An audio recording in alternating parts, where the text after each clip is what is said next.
This is the Stephen A. Smith Show podcast. I'm Stephen A. What's going on, everybody? Dan Graca pinch hitting today for Stephen A. Smith. We got you covered for the next 2 hours right here on ESPN Radio. You want to be part of the program, you know the drill. It's 866-SAY-ESPN. That's 866-729-3776. We'll be joined a little bit later on by ESPN NFL analyst, our pal Herm Edwards. But of course, we got to start with the baseball. And show of hands right now. All right, show of hands. Let me see them. I don't care where you are. I want to see the hands. How many of you, and I don't care if you're a Yankee fan or not, how many of you actually thought that this team, after Friday night, after the debacle, which was game number 2, with Girardi deciding not to go out there and challenge whether or not Lonnie Chisenhall got hit by the pitch or not, how many of you thought that this team would win 3 in a row against a team that won 22 straight games at one point during this baseball season and engineer an improbable comeback and be sitting here playing the Houston Astros 1 round away from the World Series? Let me see the hands. Let me see the hands. I know mine's not up. I thought they were done. I thought they were finished. And how could you not, right? How did you not think that this team would have any shot at all to knock off the juggernaut known as the Cleveland Indians? Look, at the beginning of the season, all right, when we're asked to make all our picks and predictions, I picked the Cleveland Indians to win the whole darn thing. Because we've seen this before, right? Just a couple of years ago, where the Kansas City Royals lost a Game 7 of the World Series, came back the following year, beat the Mets, won the title. All right? Cleveland came so close last year. So close, right? Lost a Game 7 in their ballpark to the Cubs. We know how the story went. And on paper, they were a better baseball team this year than they were a season ago. They actually entered the postseason with a healthy starting rotation as opposed to a year ago. There was no way that this team was ever not going to capitalize on the opportunity, or at the very least, not even have the chance to get past round 1, right? And they took a 2-0 lead. 2-0 lead. But that's why you got to play the games, right? That's why you have to lay it out on the line, and you have to play the games. And I've always said this. All right, and I truly believe this 100%, and maybe you agree with me, maybe you don't, okay? The most rewarding, the most satisfying experiences that you are going to have as a fan, that we have as fans, is when your team takes you on a ride and takes you on a journey that you didn't see coming, even if they put it right in front of your face. It comes out of absolutely nowhere. All right, think back just a couple of years ago, when the Mets went all the way to the World Series. Yeah, they didn't win it, but how many people at the beginning of 2015, certainly at the midway point of 2015, and maybe even entering the postseason that year, thought the Mets were going to go all the way to the World Series, that Daniel Murphy was going to turn into Babe Ruth, that these pitchers were going to mature right before our eyes? Nobody thought that was going to happen, and that's why it was so satisfying if you're a Met fan. And there's countless other examples that I can give you. But let's just bring it back to this Yankee team. I think the same applies for what you're seeing out of these Bombers. All right, go back to spring training right now. And maybe if you're a Yankee fan, you were a little bit more optimistic than others. But I'm just telling you from one unbiased observer, and that's yours truly. All right, I thought when the season started, the Yankees were no better than the 4th best team on paper in the American League East. All right, they were still building something. They were integrating a lot of these young players, the baby Bombers. All right, I thought that clearly they were behind the Boston Red Sox. Even Baltimore and Toronto on paper looked like they were more ready to contend, at least for 2017, than the Yankees. But then the season started, and the Yanks got out of the gate quick. And Aaron Judge turned into Babe Ruth all of a sudden. And you're saying, wait, how is this happening? What's happening here? CeCe Sabathia turned back the clock and was pitching like a guy who was still wearing a Cleveland Indians uniform back in the day. How did this happen? Didi Gregorius, Starlin Castro, Brett Gardner. Where did this come from? This wasn't supposed to happen this year. Yankees were at least a year or 2 away. They can't be contending for first place. Oh, but they did. They did. Give kudos to the front office. Brian Cashman, Hal Steinbrenner, for going out there midway through the season and making the additions necessary that put them in a position to compete for a run here in 2017 when they thought, you know what, we got ourselves an opportunity. This could actually happen this year. And look at how it all played out here. Right? Yankees winning that game last night. Yankees winning this series if they didn't go out and get themselves a David Robertson and bring him back to the organization? I don't think so. No way. Brian Cashman doesn't make that trade a couple of years ago, which you thought was as nondescript as any from a guy like Didi Gregorius. Yankees winning this series? Don't think so. And let me start with Didi Gregorius for a second. All right, because I tweeted this out last night, and I've been really saying it all year on all my other shows. And you can follow me, as always, on Twitter, at Dan Graca, Graca. Aaron Judge is going to get a lot of votes for American League MVP, and rightfully so. Guy had a phenomenal season. Okay, he'll be one of the 3 finalists for AL MVP. No qualms there. Judge is one of the front runners for AL MVP, but Didi Gregorius is the Yankees' most valuable player. No other way around it. No other way around it. The Yankees are not sitting here today with a game tomorrow night in Houston for the ALCS without Didi Gregorius. The guy has been clutch with a capital C. And you've heard it all. Think about whose shoes he stepped in for, right? As iconic a player as this organization has ever seen, as this New York City has ever seen. When you're talking about sports legends. And if you want to just narrow it down to the Yankees, that's an organization that has had their fair share of iconic players. And you don't even hear a peep about Derek Jeter. Not that he's forgotten. Not that you're not going to appreciate all he did and his legacy isn't rock solid, but Didi has stepped in as if there was no transition whatsoever. And he's just one piece. How about the manager? How about this manager? And look, I'm as guilty as anybody. I was right there roasting him over hot coals just like everybody else on Friday night. All right? And you knew that the clock was ticking. And I think deep down he probably knew it too. Fireable offense. There's no way he survives this. Joe Girardi cost the Yankees. Their season is going to be over here in a matter of a couple of days because of the manager and his ineptitude on Friday night. Give Joe a lot of credit. Give the guys in that locker room a lot of credit. And you heard all the rhetoric last night. Joe Girardi saying, those guys picked me up. Picked me up. And now all of a sudden we're not having these silly conversations about, boy, you think Joe Girardi's going to maybe manage the Mets next year? Would the Mets make a run at Joe Girardi? Or where's Joe Girardi going to go? If the Yankees go get themselves another manager, okay, they'd be silly. They'd be silly. Because any other team out there will be lining up for Joe Girardi's services. He's that good.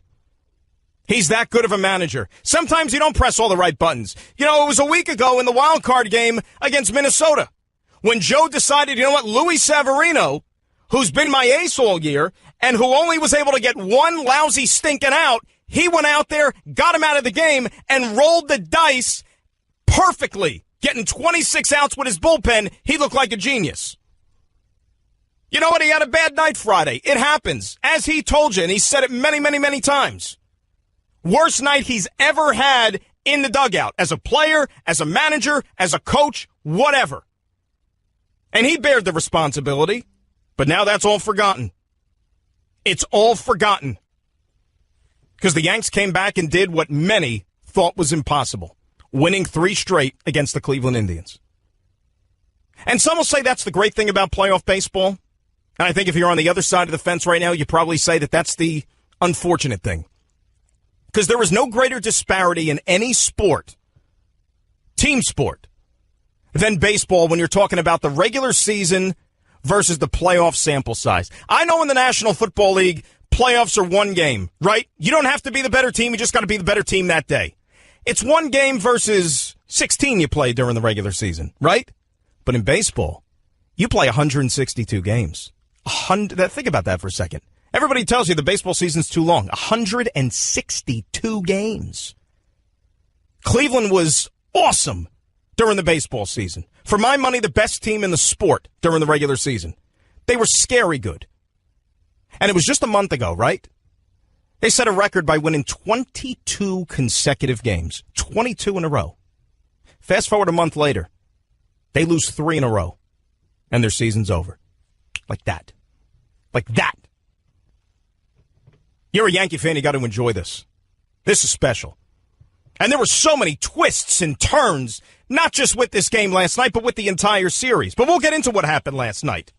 A lot of people deserve credit on this one. Not just the manager, not just Didi, not just CC Sabathia, who gave you everything he had and then some. I know he didn't pitch deep into the game last night, but that's not what CC Sabathia is anymore. He went out there, he took you into the fifth inning, he battled, he gutted it out, and if you looked around the rest of Major League Baseball, and if you looked at some of these other starting pitchers who make a lot of money, i.e. Zach Greinke out in Arizona, who don't have the guts, who don't have the heart to go out there and pitch a big game, even if you don't have your best stuff. That's what CC gave you. And you have to admire that. You're a Yankee fan, you have to be thrilled. Because as I started off the show by saying, you couldn't see this coming in a million years. And you know what? I was under the assumption that, all right, whatever happens against the Indians, because you were such decided underdogs, guess what? It's gravy. Right? After they won that wild card game, whatever happens against the Indians, it's gravy. You win, super. If you lose, get them next year, and you're going to be one of the favorites probably to win a pennant in 2018. But expectations change, don't they? Sometimes you have to shuffle things around when you're writing the story. You beat the Indians. Why stop now? Why stop now? After tonight, there's only going to be 4 teams left. 4 teams in baseball that have a shot to win the top prize. You're one of the 4. You win 4 more against the Astros, you're playing for the World Series. You made it this far, go win it. Want to hear from you guys. 866, say ESPN, 866-729-3776. We'll break this game down, give credit where credit's due, and also check and see how things crumbled so fast here for the Cleveland Indians. And what was supposed to be a team of destiny, how now they're going home and left asking themselves why and how they even got to this point. Dodgers, meantime, are waiting for their next opponent. Cubs-Nats tonight, a game number 5. Strasburg, give him credit. All jokes aside, the mold, the seasonal allergies, whatever was ailing him. All right, he went out there and pitched a freaking gem out at Wrigley Field yesterday. Can the Nats finally get over the hump and win a series, get out of the first round, dethrone the world champs? Wouldn't that be something? In a matter of a couple of nights, you can have both World Series participants from a year ago out if the Nats are able to get it done. I'll tell you what I think is going to happen tonight. Plus, we'll get into all the National Football League matters. Our pal Herm Edwards is going to join us as well, go around the league with him. We're with you till 3 o'clock. It's Dan Graca in for Stephen A. here on ESPN Radio. I just saved hundreds of dollars by switching to Geico. I'm so happy, I feel like I can fly. Disclaimer, you will not be able to fly by switching to Geico. This is against the laws of physics and nature. If you find yourself flying, please seek professional and or medical help immediately. In the unlikely event you find yourself flying, you might be a superhero, or a pigeon, or a superhero named Pidgewoman, who was bitten by a radioactive pigeon. If you are indeed Pidgewoman, Geico retains all licensing publishing rights in the event Pidgewoman the movie becomes a top-grossing Hollywood blockbuster. Geico. 15 minutes could save you 15% or more. You're listening to the Stephen A. Smith Show podcast. Graca filling in for Stephen A. here on ESPN Radio. 866-ESPN. That's the telephone number, 866-729-3776. You could also tweet at me, at Dan Graca. And again, folks, it's a crapshoot, right? We talk about it year in and year out. Just get into the playoffs. It's one thing to go out there and not win, but just in the manner in which you fall apart. And you look at the Cleveland Indians, right? I mean, this is a team that had the best fielding percentage in all the American League this year. 987 clip. All right, they were nearly flawless all season long when it came to catching the baseball. 5-game series, they made 9 errors. 9. Including a couple of costly ones last night. They were booting the ball all around Yankee Stadium in game number 4 back on Monday. That's why the Yankees scored 6 unearned runs. You just never know when your game is going to fall apart. And the Yankees took advantage of it and give them full marks for that.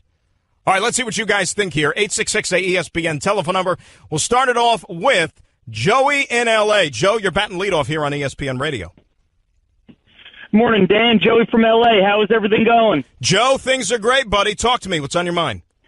You know what? The state of the Yankees is what's on my mind. And you know what? I know all the talk is going to be around Aaron Judge and what he did at the plate this season, Luis Severino, what he did as a starter in that bullpen. But none of it would have been possible without the GM, Brian Cashman, and his patience over the last few years.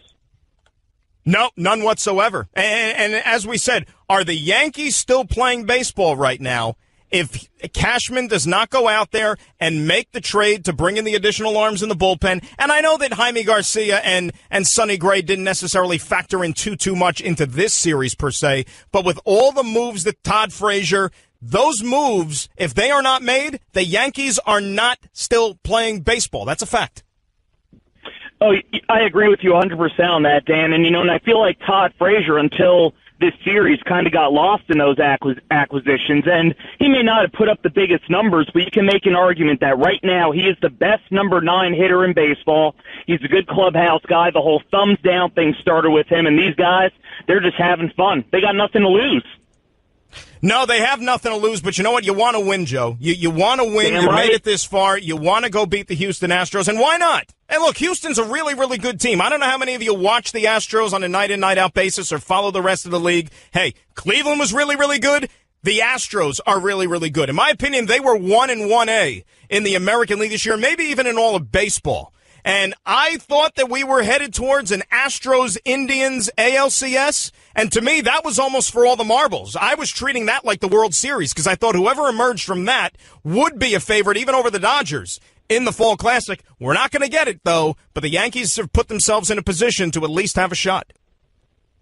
And, Dan, I couldn't agree with you more either. You've got an MVP candidate in second base in Jose Altuve, partnered up, turning double plays with Carlos Correa, but their big acquisition of Justin Verlander to really shore up the starting rotation, to give them a bona fide playoff ace, and to put Dallas Keuchel at number 2 in that rotation, those Astros are good. But, hey, we were saying the same thing about Bauer and Kluber, and look what happened to them. It's pinstripe time, baby. Joe, you're so right. Thank you for the phone call, and enjoy this one. And you're right. Same thing. Give the Astros credit, too. Give Jeff Luhnow, the general manager, credit. If they don't go out there and bring in Justin Verlander, they may not still be playing. Because the Astros got off to that ridiculously hot start. The 3 big teams in baseball this year, Houston, Cleveland, and the Dodgers, they all went through their different spurts of the season, kind of carrying the torch around MLB as the dominant team. Beginning part of the season was the Astros, who jumped out of the gate in the first couple of months, built that 20-game lead in the AL West. They never looked back again. Then in the middle of the summer there, you had the Dodgers, who went on that crazy streak. What was it, winning, 30 out of 32 games or something ridiculous like that. Then at the tail end of the year, it was the Indians. Right, but the Astros, they kind of went through their bump in the road in the middle part of the summer when Keuchel went on the DL, when Lance McCullers went on the DL. They had to take a guy like Brad Peacock and insert him into the starting rotation. If they didn't go out there and get Verlander, I don't know if they have enough starting pitching to even make it this far. I mean, they were going to get in because the AL West was long gone, but I don't even know if they survived the Boston Red Sox. And Verlander, by the way, has been sensational. Absolutely sensational for them since coming over. The guy's pitched to a sub-1 ERA. So the Yanks are going to have their hands full here. They really are. Let's say hi to Jimmy in Jersey. He's up next. Jimmy, you're on ESPN Radio. How you doing? Hey, how are you? I just wanted to address real quick. Everyone, we're watching all these games on like worldwide coverage or whatever. I don't know if it has something to do with the fact that it's on worldwide coverage or whatever, but everyone keeps saying, every time they go up against Kluber, the Yankees, every time they go up against Kluber, they don't have a chance. They don't have a chance. Every single time they went up against him, which was only twice in the postseason, he looked like garbage. Right. I don't know, and everyone is so quick to say that he was off. Doesn't it have something to do with that the Yankees were good too? Doesn't it have something to do with that the Yankees were playing so well themselves that they were able to knock him out so early, or what, did he really just have 2 completely terrible games? Jim, I'll say it's a combination of both. All right, now look, if you're a Yankee fan, you don't want to hear excuses that Kluber wasn't right, and they haven't made any excuses. But I would be stunned, okay, and this is somebody that covers baseball all year. I do baseball shows on MLB, okay? But to me, and Kluber's going to win the Cy Young Award. Once we get into November and hand out the individual awards, he will win the Cy Young Award because it's a regular season award, and the guy was the best pitcher in the American League during the regular season. All right, the guy pitched to a .8 ERA in the month of September. He was lights out.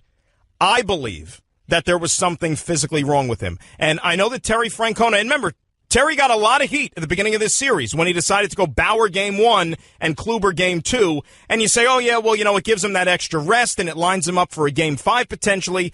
I think, and they're never going to come right out and say it, he was also doing it to help him because he was nursing something. I don't know what it was, but he wasn't 100%. Now, give the Yankees credit because they took advantage of it. But I don't think you saw the best of Corey Kluber in this series. I really don't believe that. And do you think that Verlander is going to give them as much of trouble as Kluber was supposed to give them? Here's the scary thing about the Astros, okay? As you know, and Jimmy, thank you for the phone call, the Yankees are not exactly a friend of Dallas Keuchel and vice versa, okay? Keuchel does a nice job against them. Really, really good. If he's on his game and he does what he normally does to the Yankees, that's problematic because Verlander is in such a groove right now. All right, and Verlander has almost supplanted Keuchel as the number 1 pitcher for the Astros.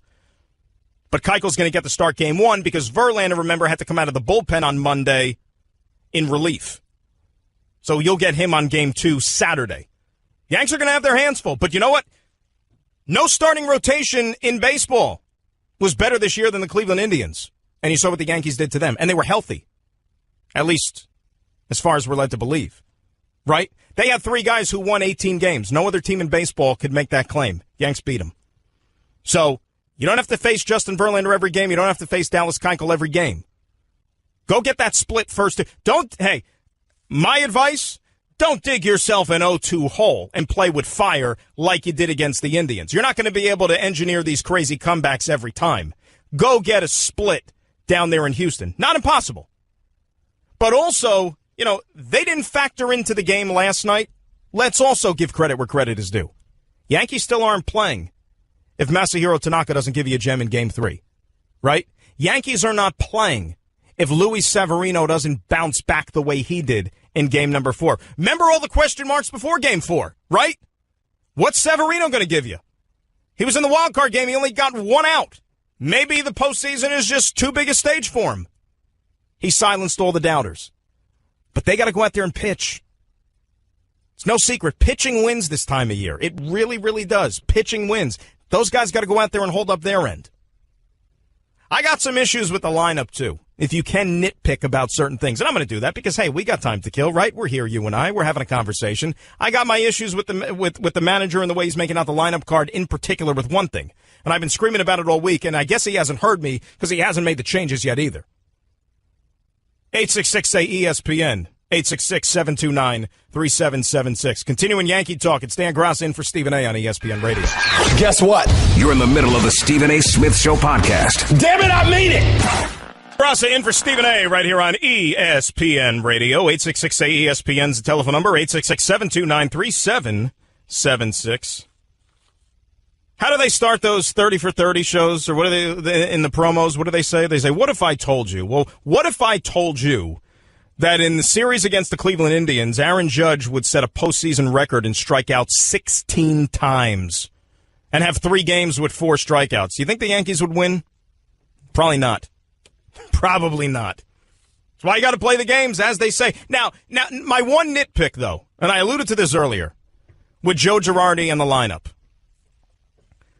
I don't know if he's hurt, and I know that clearly he spent some time on the shelf in the second half of the season, and he wasn't right, and he was fighting through an illness and other ailments and whatnot.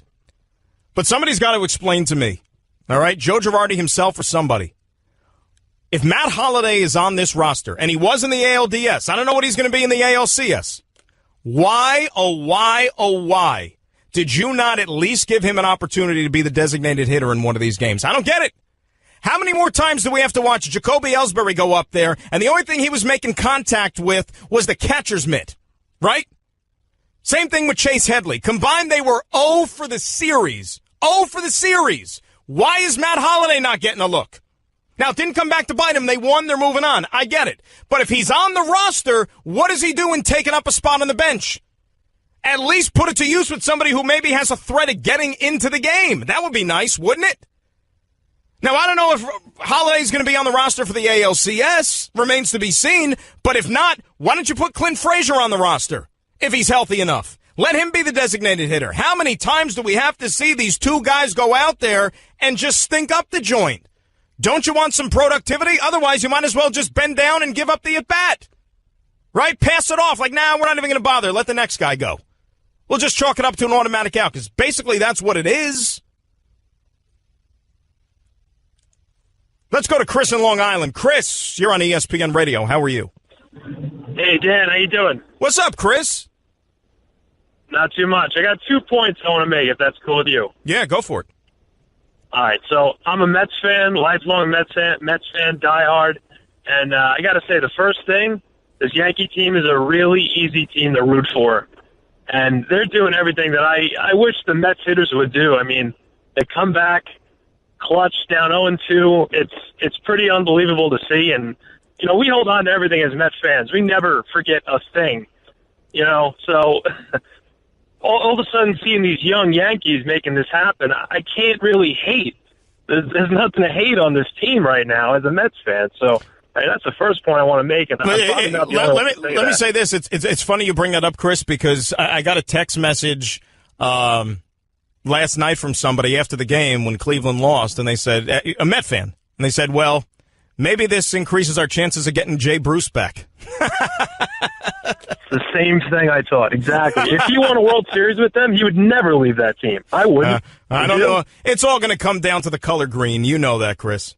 Yeah, of course. So my second point is my dad is actually a Yankees fan, and my grandfather is as well. He's a veteran of World War II. He's actually right now not doing well at all. So I've been rooting for the Yankees really this past month, and to see them on this run, it actually hits home for us because, you know, watching them win and seeing my dad happy, they're really, you know, doing a really nice thing here. And, you know, it just shows you life is, you know, life goes beyond baseball, and I'm really happy for them because just watching my dad's face, watching them win this was a really big deal. So, you know, just want to kind of thank the Yankees for that too. Yeah. So. Well, you know what, Chris? Well said, and you know we're sending our best out to you and the family, and that's what sports is supposed to be, right? It's supposed to be a distraction from our everyday lives, and if you're fortunate enough to root for a team, that gives you a lot of enjoyment. And look, if you're a Yankee fan, you've had a lot of enjoyment, you've had a lot of happy days for the better part of your life as a Yankee fan. At least certainly, depending on how old you are, if you're a Yankee fan the last 25 years, you've had a lot of happy days. But that's the relief that sports brings. So if you're a Yankee fan, you certainly live this one up for sure. Chris, thank you for the phone call. Let's say hi to Kevin. He's up next. He's in the great state of New Jersey. Kev, you're on ESPN Radio. How are you? Hey, good morning. It's a very good day. What's up, Kev? I'm a huge Yankee fan, man. Huge Yankee fan. I'm 40, Did you go to sleep at all last night? Not at all, man. It was a great night, great day. I just have a question for you. Yeah. Flaherty said it after the Minnesota game. I think that Gardner, he's of course they're not going to call him a captain, because after Jeter, but he's like the unsung leader of that team, and I think he's the reason why they have such a camaraderie. Like, he was the guy that was like putting the pies in the faces a few years ago. Like, I think that everybody looks up to him, and I really think it would have changed the atmosphere of this team if they traded him this year. Like, he had such a good year. I'm not one of those Yankee fans that I start pointing fingers when they lose. You know what I mean? This year would have been great if they lost to the Indians. I mean, Judge's, what he did with the home run, the way things just went on with this year was amazing. I had such a fun year. Like, even like in the 90s when we were rocking. Like, this year was just different, man, because I had no expectations. All the young guys coming up, I got to see what they did, and I just truly feel that, like, Didi hit 2 home runs last night, but who was on base for one of them? And then Gardner, sealing the deal at the end of the game. How many times did he do that this year? There's games where he was winning games by himself, in triples, home runs to win the game, to walk-offs, this and that. And I just really feel that, like, Gardner doesn't get the credit he deserves. I really do. Like, I think, like, him just being the leader of that team, bringing that atmosphere, brings everybody's, like, blood pressure down so that they can play right. Do you understand what I'm trying to say? Kev, you're preaching to the choir, and I thank you for the phone call. You're absolutely right about that. Just as much as we want to sit here and talk about Didi as, and I called him the Yankees MVP, if you will, Brett Gardner is right there with him. I mean, let's be honest. He is one of the unsung heroes, a guy who just goes about his business. And as you said, Yankee fans, they couldn't wait to get this guy off the team in the last couple of years. Off season, we got to trade Gardner. We got to free up some room in the outfield for all the big money contracts and some of these guys coming through the pipeline. Where would they be without Brett Gardner? And we haven't even talked about how important his at-bat was last night in the ninth inning. And forgive me for glancing over it, but I didn't do it intentionally. That 12-pitch at-bat, that is just emblematic of this Yankee team as a whole. I mean, to fight off pitch after pitch after pitch after pitch. And I'll tell you, whether or not you were confident or not in Aroldis Chapman, and it was kind of a risk-reward type thing, because the longer that Gardner at-bat went, and Frazier right before his, mind you. Okay, that was a big at-bat by Frazier. But it just kept prolonging the top half of the ninth inning. And then the cameras kept showing Aroldis Chapman sitting on the bench, waiting to get back out there to get the last 3 outs and to wrap this thing up for the Yankees. John Smoltz, a Hall of Fame pitcher in his own right, held down the closer's role for a while, as you know. He even said it on the broadcast. He said, you know what? People probably don't realize this unless you've been in those shoes, but what Aroldis Chapman is going through right now, and the fact that he's having to sit and having to wait to get back out on the mound, that is not conducive to being a closer. So you had a little bit of that worried feeling, but the fact that they tacked on those insurance runs made you probably feel a little bit more confident in the fact that he wasn't going out there having to protect a one-run lead. He had a little bit of a cushion to play with there. 866-ESPN, 866-729-3776. Yankees, the conversation. Football next hour. Of course, Herm Edwards going to join me. It's Dan Graca in for Stephen A. here on ESPN Radio. Guess what? You're in the middle of the Stephen A. Smith Show podcast. Damn it, I mean it! Dan Graca in for Stephen A. here on ESPN Radio. Talking baseball, talking Yanks, 866-ESPN,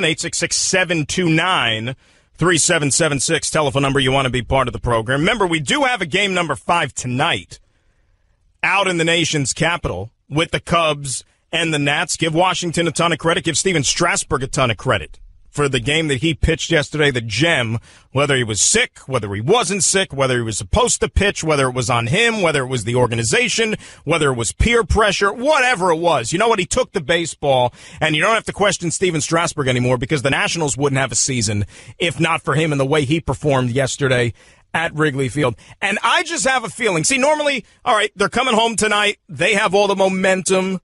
You think there's no way the Nationals are going to lose this game tonight. Well, guess again. Remember, this is a franchise that's never been past the first round, and there's always seems to be something which gets in the way of them. Dusty Baker, of course, right, the snake-bitten manager, the guy who, goes to different franchises, wins divisions, gets them into the postseason, but he still has never been able to win that World Series. He's Gene Mauch. That's what Dusty is. He's Gene Mauch.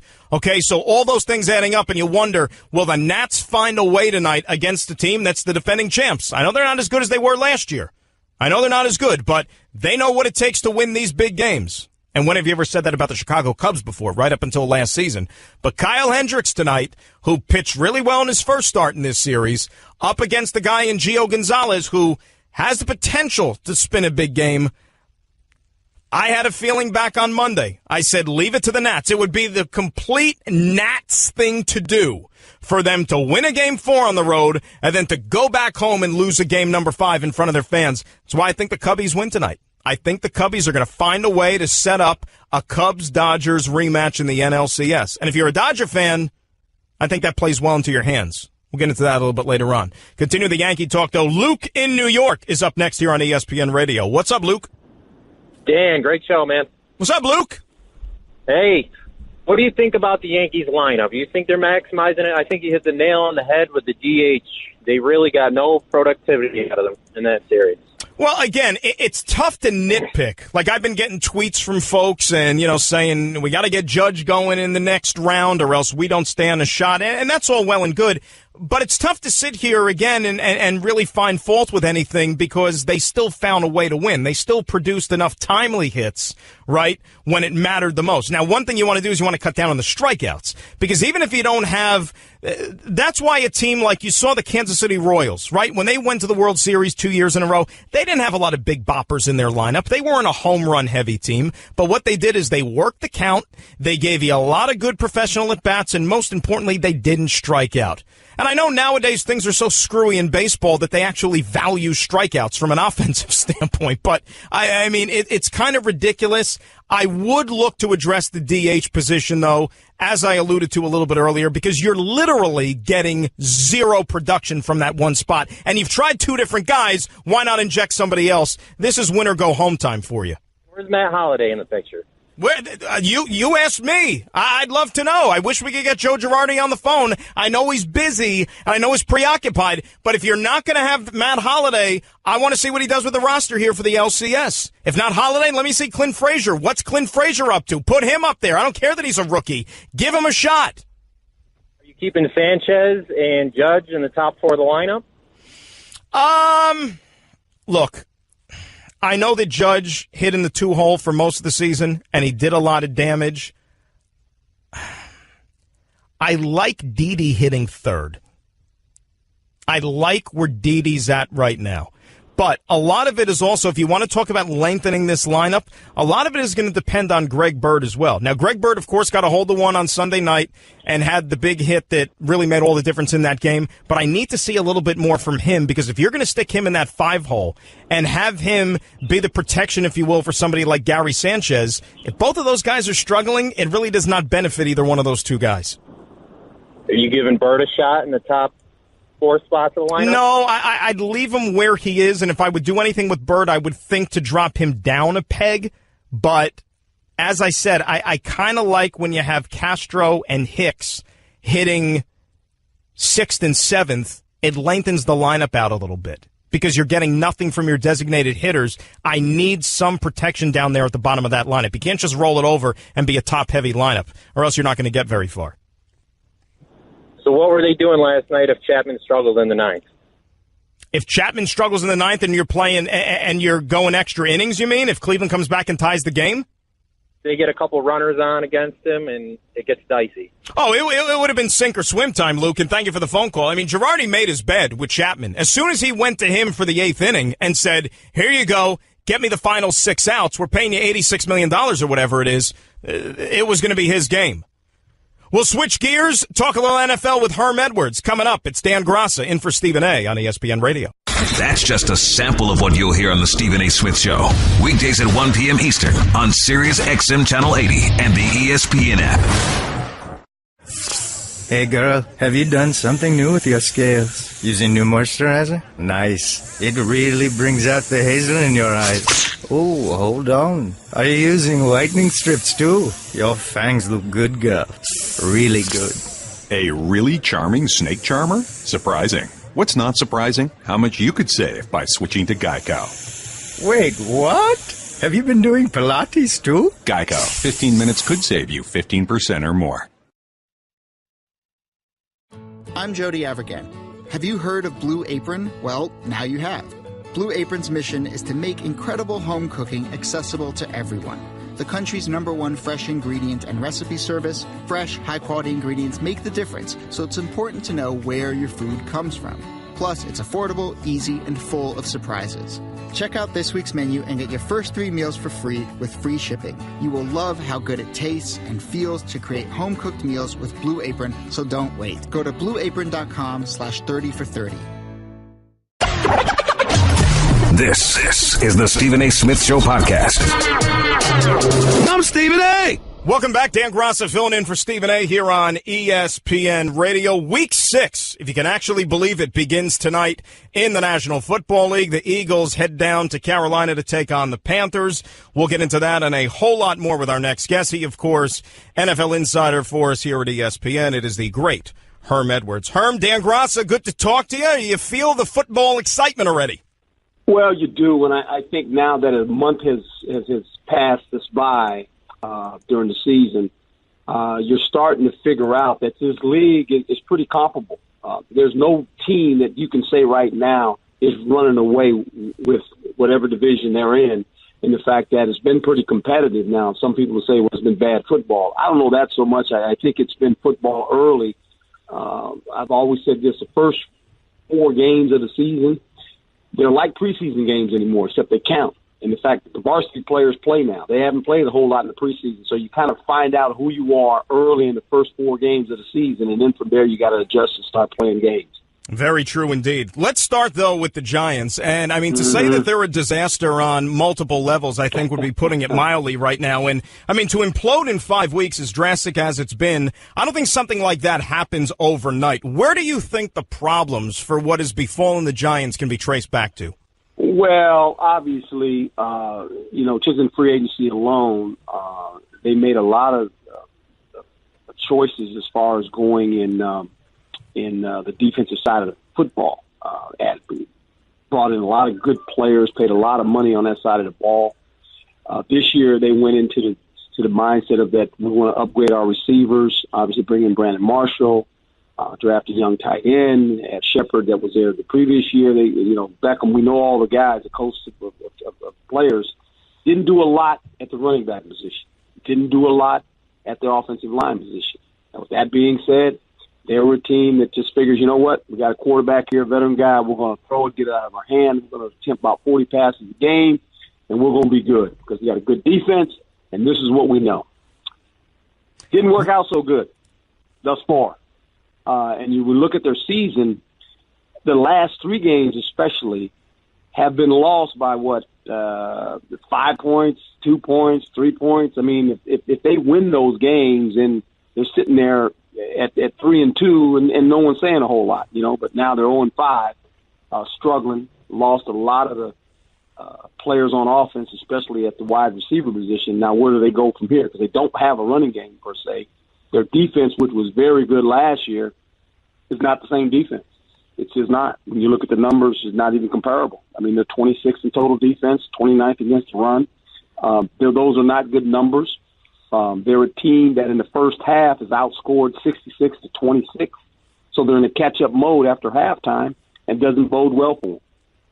You know, Herm, too, you talk about the changes that were made. And I think if you go all the way back to the summertime, you started to see that the ingredients were there for this potentially to become a combustible situation, right? And I'm talking about off the field in the locker room if there wasn't success on the field necessarily. And clearly that has been the case. It has been a worst-case scenario for this football team. And a lot of it has now fallen on the shoulders of Ben McAdoo, who's the head coach. And you had this job for a lot of years. You know what it's like to try to keep 53 guys or however many it is in line and all be pulling together. Do you think that Ben McAdoo is necessarily over his head in terms of being a leader of men to coach this football team? Well, I don't know if he's over his head. I do know this. This is where your relationships come in with players. And I've always said this as a coach. They're not just numbers on the back of a jersey. They're men. And how you foster relationships during your tenure as a coach is very important. Because there's going to be days like this where you go through periods of times where it's not good, and you feel like no one in the building is listening. When you go in the locker room, it feels like, well, what's going on in here? And everyone's telling you how to basically fix your team, right? I mean, that's what everybody's telling you. From outside, everybody's telling you that. Well, you got to have enough conviction and enough relationships with the players in that locker room where they trust only one voice, and it's yours. And that you bring them hope. That's what you do when you struggle. You have to provide hope and answers. And I think going forward now, it's going to test this whole staff on what they can do to be competitive and go try to win a football game.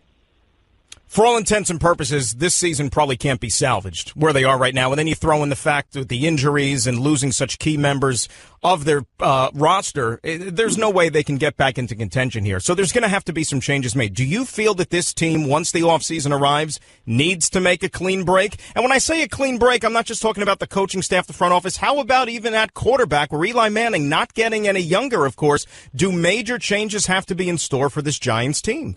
Well, I think it depending on how they finish up, and we don't know yet. I mean, it's just like when the season kind of started, we can all kind of reflect on when the season started, and there was 2 teams in New York, and the one that wore green, they had no shot. People were saying they're going to tank because they had no talent. They're going to tank, right? Got a 37-year-old quarterback. Look, they're waiting to draft a quarterback, and they're going to tank. They got rid of a bunch of players, and lo and behold, they're tied for the division lead. So I just think, sometimes we get into this and we think, we got to change this if you change that. Well, they went the opposite. They got rid of all their veteran guys and brought in a veteran quarterback and said, you know what, we're going to play with these guys. We're going to be competitive. And all of a sudden you win a game, guess what? And you gain confidence. And that's all this team needs to do is win a game. They got enough talent now. I mean, look, the team that's right across, down the road, they're playing with defense. They know the only chance they got right now is to survive it is play defense. Just play defense and just play as hard as you can and set your offense up for success, and maybe we can win some games. Well, the strength of this team right now, the Giants, is their defense. Why do I say that? When you look at how they played last year, a lot of those players are still on that football team. They got to decide collectively as players. Got nothing to do with the coaches anymore. How do we want to finish this, man? How we want to do this? How do we want to remember this season? How do we want to go down? Because there's a lot of football left. And we're good enough on defense, guys. We can't say we're not good enough on defense because we are good enough on defense. We're going to have to lead the team. And let's go play. Let's go have some fun and play. Herm Edwards, our guest here on ESPN Radio. And you mentioned the Jets. Isn't it funny, the role reversal, Herm? And you alluded to it, too, that this time last year, everybody had one foot out the door for Todd Bowles, and, the Jets had to go in a new direction. And lo and behold, what you see, I think, with this team this year is that they rid themselves of a lot of those personalities and headaches, if you will, in that locker room. They're doing it with young talent. And all of a sudden, I don't know if this is sustainable. There still is some doubts, of course, at least for 2017. But you at least have to be encouraged to some degree that this organization is headed in the right direction, and lo and behold, maybe, just maybe, Todd Bowles should be the guy to oversee it. Well, you make a great point, and I just think eventually this is why I say relationships are important, because eventually as a coach, you want the players to run the locker room. You really do. And you want them to hold each other accountable. And when you have a locker room like that, then you just say, okay, let's go. Let's go play. Because the players, when they hold each other accountable, they don't listen to anybody else. They go, hey, man, you know what?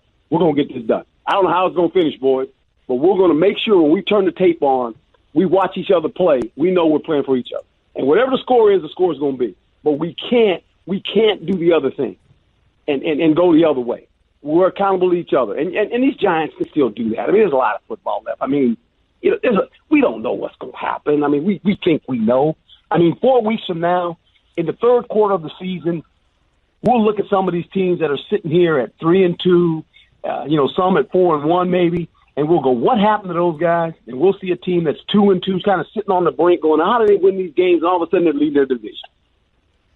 Let's flip out west here for a second, Herman. How about the Rams? I mean, young coach and Sean McVay, and look, that was a game on Sunday they probably should have won. I mean, Cooper Kupp holds on to that ball in the end zone. They knock off the Seahawks. They're in first place by themselves. And, there's some other teams, of course, Arizona and San Francisco, which are having their struggles.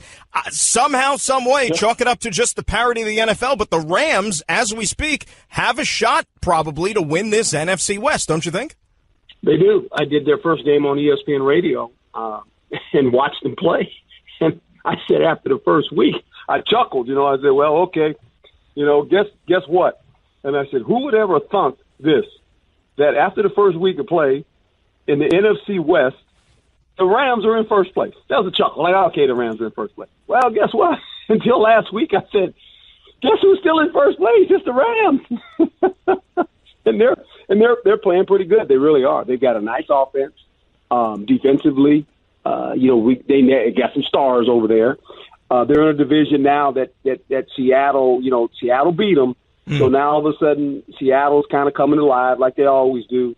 But look, this Ram team is no joke. This is a big game for them, by the way. This week, going on the road, this is another big game for them. And the quarterback is playing well. He is playing good.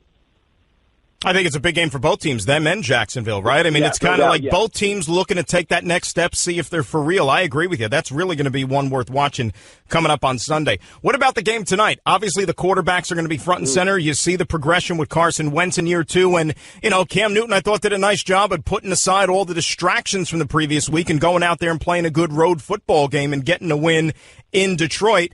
These two teams, let's be honest, they have eyes on January, and I think that tonight should be a fun matchup. Should be two teams that are 4-1. And when you think about Carson Wentz, started out last year hot. This year, it looks like a different team. I think Blunt has helped them tremendously as far as their balance in their offense right now. This is a big game for both teams, but maybe a bigger game for Philadelphia when you think about where they're at right now. Last year, wins against winning teams was 5-7. Okay, it was 5-7 against winning teams. Now, that being said, this year they've won 3 in a row. The combined win-loss record for those teams was 3-12. So this is a team that they're playing. It's 4-1. Good football team, by the way. Has accomplished a lot of things. Now, last year was a bad year. Cam Newton's starting to play like an MVP the last 2 games. So, this is kind of testing the water, where you're at. Okay, where are we really at? We're going to play a team that's got the same record we do. Pretty good football team. How do we stack up? And we got to go on the road to do it. So this is going to be fun to watch. Last thing here, Herm. Were you surprised in any way at what number 12 in Green Bay, the rabbit that he pulled out of his hat there in Dallas again? Herm, look, and you saw it up close for a lot of years. Brady's great. He's got all these rings. But I'll tell you, I don't know if anybody who has ever played this game and played that position has done it better than the guy in Green Bay right now. Yeah, he's special. I don't say that because I went to Cal. He's a special guy. And I said this from the beginning. When he lost his 2 tackles and he played Atlanta, I said, how are they even in this game? His 2 tackles are standing on the sideline with street clothes on. And they're playing Atlanta Falcons on the road. Mm-hmm. And I said, how are they even in the game? Because it's him. It's 12. And if he has the ball at the end, you anticipate, you know what? This is bad for the opponent because he's going to find a way to score now. I mean, it's almost like the first 3 weeks of the season when he didn't have any offensive linemen. He was playing street ball. He was just saying, hike me the ball, guys, and I'll run around. You get open, and I'll find you, and I'll throw you the ball.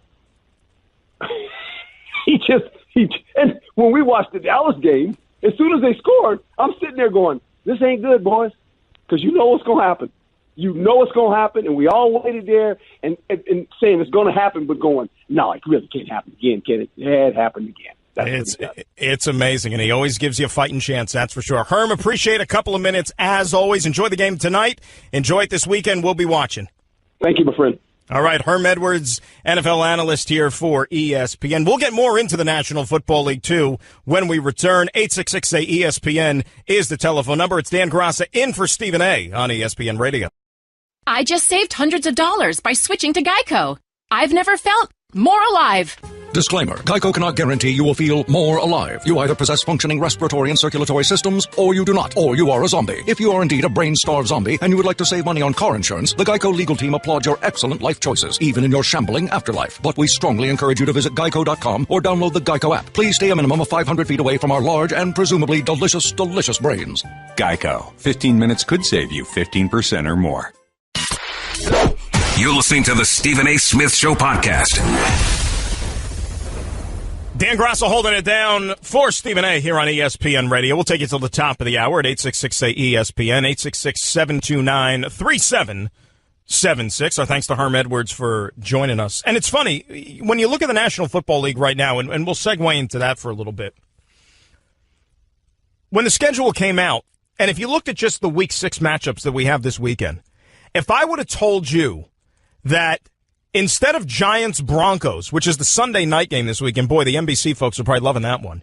If I would have told you that Jets-Pats would have been the more appealing matchup rather than Giants-Broncos, you probably would have thought I was crazy. But let's be honest, if you want to talk about a game involving a New York team, Jets-Pats is probably the better one, at least more competitive than what the Giants have just deteriorated into over the first month plus of this season. And there's no other way to slice it. I mean, the Giants are clearly the runaway winner right now for most disappointing in the National Football League, and they are going to be hard-pressed to be beaten in that regard. And you don't think it could get any worse, but then you're reminded of something that happens yesterday with DRC going MIA, and he's not going to be playing this week. And then you just realize, if you want to term it, the inmates are running the asylum and that the coach has no control over what's going on and so on and so forth. But that's clearly the case right now for the New York Giants. And the injuries are just one small part of it, because remember, things were not operating as they should even before you had the disaster on Sunday when Odell went down, when Brandon Marshall went down, and on and on and on. Everybody at the wide receiver position. I mean, this team, this locker room is a fractured unit right now. And I don't think necessarily that you could just chalk it up to, oh, it's Ben McAdoo. He's going to get the lion's share of the blame, as he should, because he's the head coach, right? Ultimately, everything should run across him. But the problems with this organization and everything that has befallen them, really you can even trace it back to the end of Tom Coughlin's reign there. And Tom Coughlin, who clearly is going to be remembered as a guy who was a strict disciplinarian, buck stops with me, no-nonsense coach, fining guys because they're 5 minutes early for a meeting, or so on and so forth. You know, you're not early enough, or at least on the Coughlin clock. That guy was gone by the end of his reign as the Giants head coach. And you have the infamous Odell Beckham episode against Josh Norman and the Carolina Panthers late in that season, where Odell Beckham embarrassed not only himself, but the Giants organization and anything that stands with that logo and that uniform. And Coughlin was powerless on the sidelines and did nothing to rein the guy in. And remember when he was asked about it after the game, he said, what do you want me to do, take him out of the game? Well, yeah, anything to prove a point. And it just began to deteriorate after that, slowly but surely. And it was almost like Odell Beckham has held this organization hostage for the last few years, right? With very little winning in between. Playoff appearance last year notwithstanding. I get all those things. And as I said, the injuries and everything that took place last Sunday at the Meadowlands, that's secondary to this point. Because there is now a culture issue with the New York Giants. And I don't know how many other times in the past you have been able to say that about this football team. You know, they were always a classy organization, right? They have that reputation. But when you see the antics of Odell Beckham on the field, and he's uncontrollable. And then you had, of course, the episode last year with Josh Brown, and the fact that the organization was hush-hush over it, and wasn't exactly forthright when we all found out about what Josh Brown was up to, and why they decided to give him a contract extension and bring him back. And if you remember, they left Ben McAdoo out there to dry and left him out there to answer all of these questions as to why the organization decided to continue to employ a guy who was a domestic abuser, right? Jerry Reese didn't have to speak. They held Jerry Reese up in his office, and he didn't have to come down. He didn't have to tell the side of the story for the organization. So Ben McAdoo has been put in a very difficult position. Now, look, do I think he's a good head coach? Absolutely not. I'm not sitting here and defending Ben McAdoo, but my point is that it does not all fall on him. There is a lot of other avenues that you can assign blame to in deciding where this New York Giants franchise has gone in completely the other direction. McAdoo's only one piece. You know, I asked Herm, is he over his head as a head coach? Well, if you don't want to call it he's over his head, you know, you can use whatever term you want to. But to me, he looks like somebody who might have a little bit too much on his plate right now. Little bit too much on his plate. And where do you go from here? You know, let's just say they decide to clean house. And you know what? That might be in the offing. Because as I said, I don't know how this season is getting any better for them. They're not making the playoffs. You know, if they rally the troops and somehow go 7-9, 8-8 to finish the season, I mean, does that buy McAdoo another year? I don't know. But for argument's sake, let's just say they continue down this spiral. And at the end of the year, if I'm John Mara, if I'm Steve Tisch, I'm going to look at my football operations and say, well, you know what? With the exception of one playoff run last year, which we were one and done in Green Bay, things have gotten pretty poor. And we need to shake things up. Eli Manning's not getting any younger. And not to say that Eli's been a problem in any way. All right, his legacy is intact. He's got 2 Super Bowl MVPs. But you begin to wonder, and if they're going to have a really high draft choice, if you have a quarterback prospect in the draft that's staring you in the face, are you going to pass up the opportunity to take him because you have Eli Manning? Right? Look at the Pittsburgh Steelers. And I bring them up because Eli, Ben Roethlisberger, Phillip Rivers all came in 2004. All right, did you watch the game that Ben Roethlisberger had on Sunday against Jacksonville when he threw 5 picks, 2 pick sixes? Said after the game, you know what, maybe I just don't have it anymore. But Ben, you know, Ben likes to kind of contort things a little bit. But Ben was also a guy last offseason who said, you know what, this might be it for me. This might be my last year. Eli and Ben, again, came into the NFL same time. So if Ben is already talking about an exit strategy, and you know what, he's been playing like it too, shouldn't the Giants think the same thing about Eli, or at least think of a contingency plan to some degree, at the very least? If I'm making changes, I'm cleaning house. I'm sorry. Jerry Reese, to me, has been living on borrowed time. All right, Jerry Reese went out there, and he had a bunch of cap space last offseason, brought in a bunch of good defensive players. They played well last year. That helped Ben McAdoo out a lot. But how do we know that they wouldn't have had those same results under Tom Coughlin, right? Easily could have. And then my next question is this, and this is going to be a very, very important question for the immediate direction of the New York Giants franchise, or at least for the foreseeable future.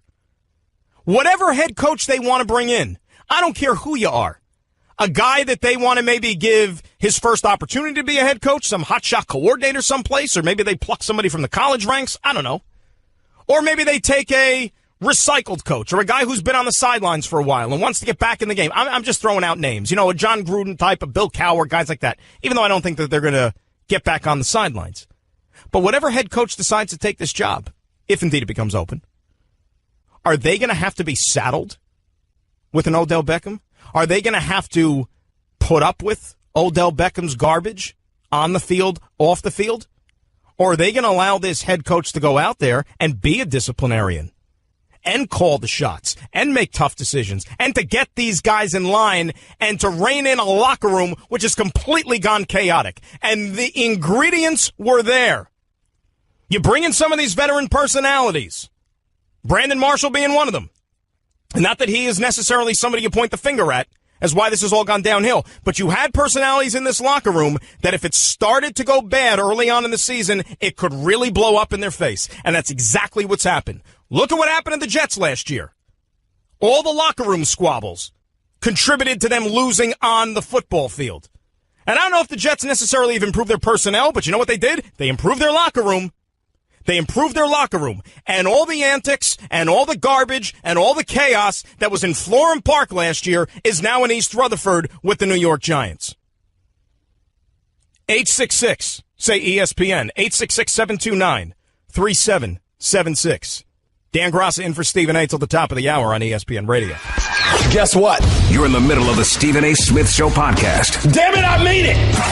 Dan Graca hanging out with you for Stephen A. till the top of the hour right here on ESPN Radio. 866-ESPN is our number, of course, 866-729-3776. Keep those tweets coming, too, at Dan Graca. You can check me out there. And believe it or not, folks, Week 6 of the NFL underway tonight. Good Thursday night game. You can't say that about all of them, but you got a good one tonight, at least on paper, and you got a battle of first-place teams. You got the Birds, who are heading down to Carolina to take on the Panthers, and give Carolina some credit, too, aside from the Cam Newton stuff with the comments he made and having to deal with all of that stuff. But, you know, Carolina went on the road the last couple of weeks in two places that, you know, are not exactly gimmies. They go to New England, where nobody ever wins, and they beat Brady and the Patriots. They put up 33 points. And then last week they go into Detroit, which, you know, is a very tough team. Never say die, never out of a football game.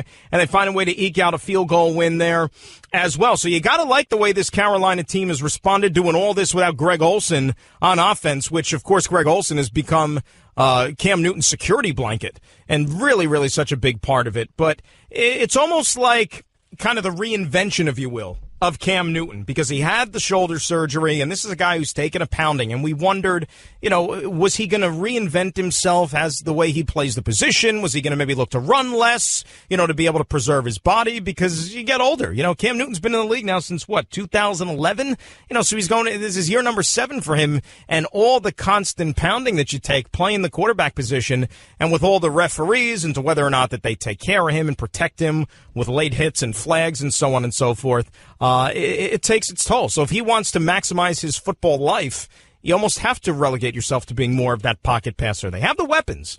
You know, McCaffrey, they've brought him in here and, you know, picked his spots with him, and I think at times he's going to be very valuable for them as we continue on through this season.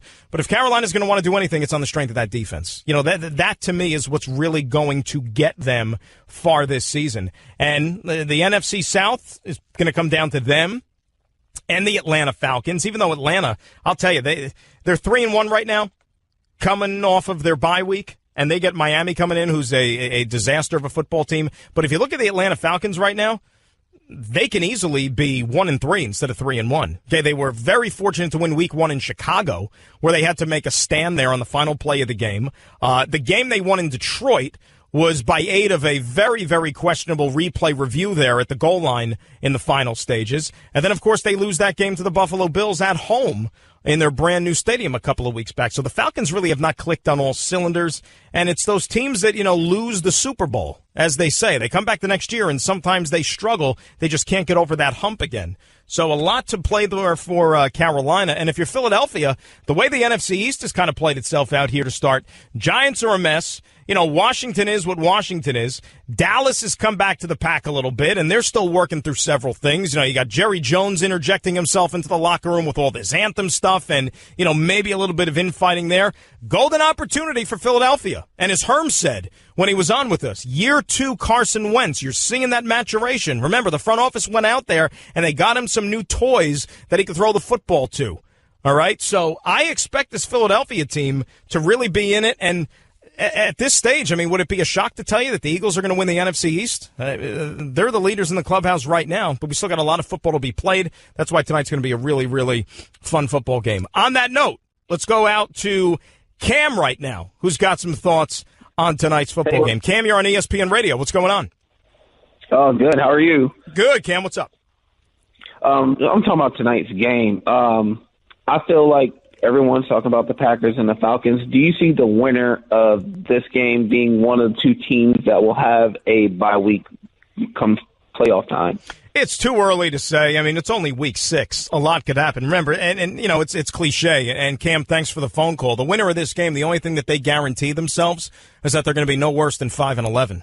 Right? Winning 5 games isn't going to get you into the playoffs. And remember, the last couple of seasons, we've had teams get off to unbelievable starts only to just crash and burn and not even make the postseason. If you remember, back in 2016, a year ago, the Vikings started 5-0 and they missed the playoffs. Right? The year before that, it was the Atlanta Falcons in Dan Quinn's first year. I believe they started 5-0, missed the playoffs. Still got a lot of football to play. You can't win anything here in the first month of the season. Joey in L.A. up next. Joe, you're on ESPN Radio. What's up?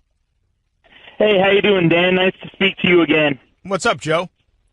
You know what, just to talk about the state of the New York Giants, I agree with you. I feel like Jerry Reese is on borrowed time, and Ben McAdoo just does not seem to have the players trusting and believing him. And the most recent piece to that puzzle, obviously, is the indefinite suspension to veteran cornerback Dominique Rodgers-Cromartie. And to me, what really sticks out about this is a guy who's been a true professional the last few years, not only taking a back seat to cornerbacks Jenkins and Eli Apple, but also multiple contract restructuring for the better of the team. And if he's lost his cool, something tells me, that this coaching staff just needs to be, if not completely blown up, very close to it coming into this offseason.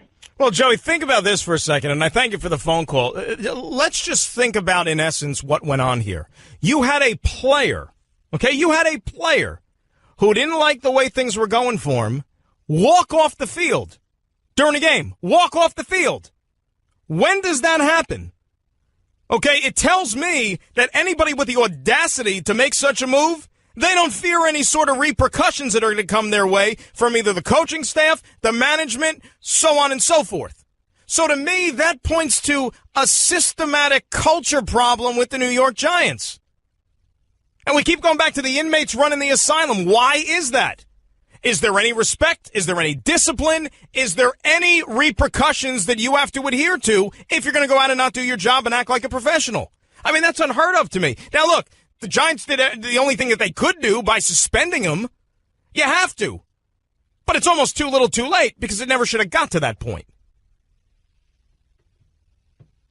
Joan in New Jersey up next. Joan, you're on ESPN Radio. How are you?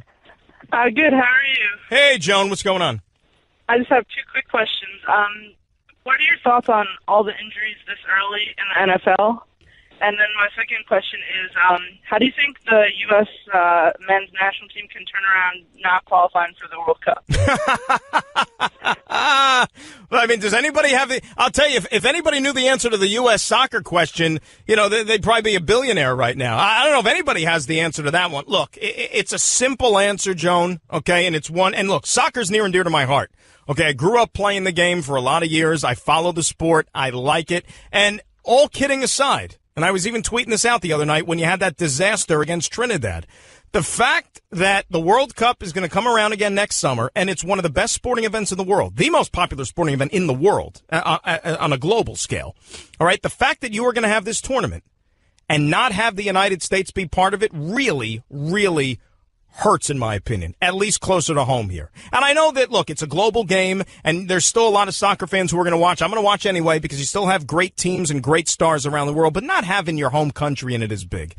What it comes down to me more than anything else, and why U.S. soccer has never been able to take that next step, we're not developing players at the rate of these other countries. If you go to a country like Argentina, to Spain, to Brazil, to Portugal, to England, any of these other so-called global powers in soccer, soccer is the number one sport there. It's the number two sport, the three sport. You get what I'm saying. They eat, breathe, and sleep football, as they call it. All right. So the athletes in those countries, that's what they aspire to do. They grow up to play football, soccer. Can't say that about the United States. We have so many other options. You know, our professional sports leagues, for example, you know, kids, those are the superstars. That's who they see. That's what they want to do. That's what they want to become. Because the other unfortunate thing is, even though it's growing, Major League Soccer, which is our national league, right? It's not on par with some of these other leagues around the world. It's just not even close. I mean, it's not a top 5 soccer league on the planet. So if you're a United States and American soccer player and you want to play professionally, if you really want to be at the top of your profession, you have to go overseas. You know, maybe kids don't want to do that. I don't know. But the appeal, the money, the fame, all these things, you get drawn more towards some of these other sports. And I think that's what's happening. This Christian Pulisic kid who's really, really, really good on our team, think about this now. He's not going to be in the World Cup at the earliest until 2022. That's not good. 866-ESPN, the telephone number, 866-729-3776. Dan Graca in for Stephen A. here on ESPN Radio. Guess what? You're in the middle of the Stephen A. Smith Show podcast. Damn it, I mean it! Taking it right up until the top of the hour, it's Dan Graca in for Stephen A. here on ESPN Radio. Nationals make it official. Gio Gonzalez is going to get the pitching assignment, as we told you, in a winner-take-all game number 5 tonight. He'll be matched up against Kyle Hendricks of the Chicago Cubs. And I said it earlier in the show, for those who didn't hear me, I think Cubbies win the game tonight. It'll be typical Nationals to win the big game yesterday and then to come home tonight and lose on your home field. So Dusty Baker will remain snake-bitten, trying to win that elusive World Series. I'm going to roll with Hendricks in this situation. The guy was lights out in game number 1. And remember, he had a little bit of a come-down year from his 2016. The guy won the ERA title in the National League last year. He's pitched in big games, of course. Give me Hendricks tonight. I think he'll deliver the Cubbies to the NLCS in a rematch with the Dodgers. And if you think about L.A., remember, the NLCS is going to start on Saturday. And L.A. wrapped up their series with the Diamondbacks back on Monday night. So we're talking Tuesday, Wednesday, Thursday, Friday. 4 or 5 days of rest. It's great for your pitchers because they get a little bit of rest, recovery. Dave Roberts can line up his rotation as he sees fit. But it's not as advantageous for the hitters, especially the Dodger lineup, which is swinging the bats really, really well. You don't want them off to the side for about a week. You don't want those bats to go too cold, so we'll see what kind of an effect it has. You almost want to just keep playing as you're accustomed to doing, of course, during a long baseball season.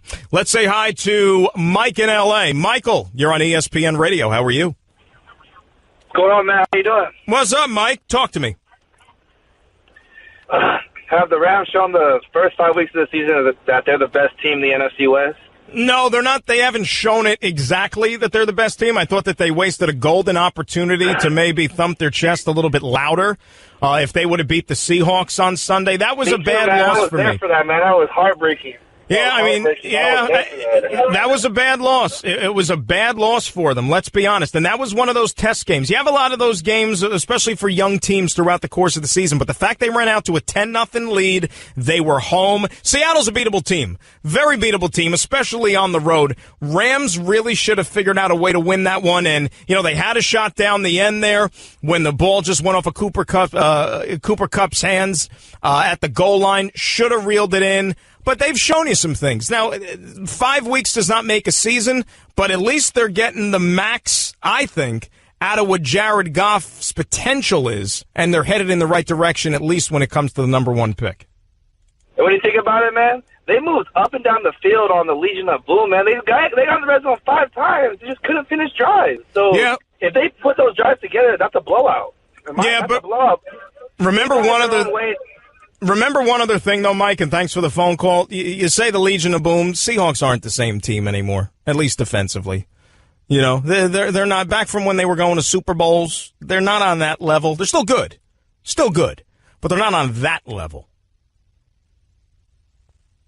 Close it out with Steven in Queens. Steven, you're on ESPN Radio. How are you?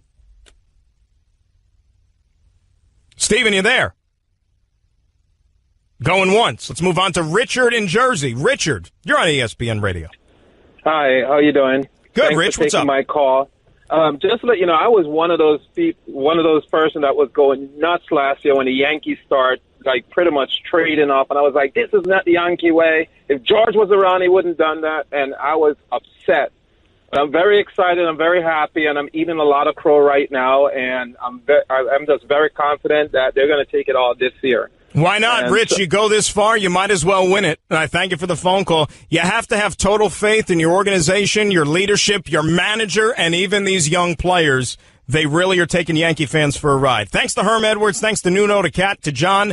We'll talk to you soon. Dan Graca on ESPN Radio. That's just a sample of what you'll hear on the Stephen A. Smith Show. Weekdays at 1 p.m. Eastern on Sirius XM Channel 80 and the ESPN app. Computer, execute 12.4p operation. Optimizing algorithm. Running encryption packet alpha. Night. Oh, I don't feel so good. What is it, computer? Is it hot in here? It feels hot in here. I feel a little clammy. I should lie down or something. A computer with a virus? Surprising. What's not surprising? How much you could save by switching to Geico. Those oysters Rockefeller were a mistake. Geico. 15 minutes could save you 15% or more.